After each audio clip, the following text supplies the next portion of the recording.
Hey everybody, this is Jesse here at Jesse Lee Strength and Fitness. This is going to be a recap of my week 11 strength training for the conventional deadlift and the overhead press. So this session took place on Christmas Day in the afternoon of this past week. So I was able to get my squat session in, although it was a bit of a challenge. And then I also got my deadlift session in, and I was able to just finish up my Sacred Sunday lift with my Zone 2. So during a holiday week, I was still able to get my strength training and my running in. It just looked a little bit different just because trying to find some flexibility in the schedule. So that's what I encourage for you as well. Just not worry too much about the exactness of it. Just make sure you try to get in what you said you were going to get in. And whether it's going to be 2 walks a week, make sure you don't miss those, even if you don't do them on your normal days. You know, whatever it might be that you're trying to stick to, just find some flexibility in the week, but also just continue to put forward the best effort that you can on the days, even if you can't do it exactly when you typically do it.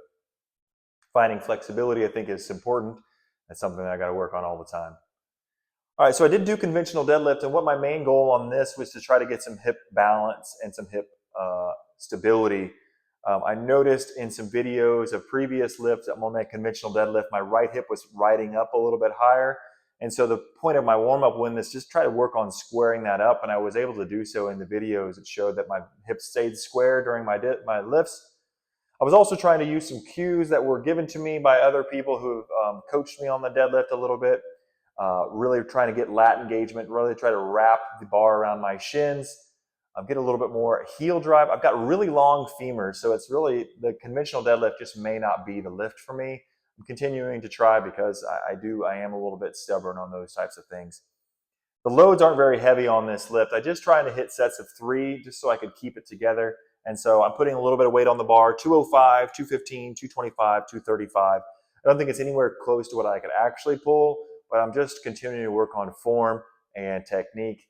And as I said, I'm toying around with kind of abandoning this lift altogether and maybe moving to a more narrow stance sumo deadlift just because of my hip height and my regular height, as well as just like my long ass femurs. So something to be thought about. And I think it is important to consider you're trying to really just thinking about the lift as a tool to get you where you want to be. And for me, I've always wanted to be somebody who could pull heavy weight off the floor, but I've got to find a way that works for me and my body. And I think that's an important lesson. And I did what's called scale the mountain. So this is a shout out to my client, Walter. Basically what we did is we lined up a kettlebell. We do a 30 pounder, a 35 pounder, 45 pounder, and a 55 pounder in a line. And then we start off with the scale of the mountain. So we go 10 at 30, 5 at 35, 3 at 45, 2 at 55. And in between each set, we do 5 push-ups. And then once we finish that, we go back down the mountain, 55 by 2, 45 by 3, 35 by 5, 30 by 10. That gets you 40 push-ups and gets you 40 presses. So it's really fun. I actually really like this workout. And I just wanted to keep mixing it up, not just doing strict barbell overhead press, even though I do love that lift. And then I finished up on some loaded side planks for 35 seconds. It's taking a sandbag and putting it on my hip and doing an isometric, and then finished up with some overhand grip pull-up singles. So basically just continuing trying to work on my strength on the overhead grip pull-up, and just did 3 sets of 3 there. So it was a great lift. Honestly, I'm just continuing to work on the devil's in the details. It's a little bit of my compulsion, I do admit.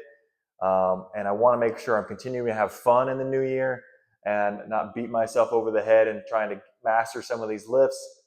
But I also don't want to fall short if I do have just a couple of missing links. So that being said, this is all about kind of mastery, about working hard, about continuing to show up even when it's hard. And that's it for today.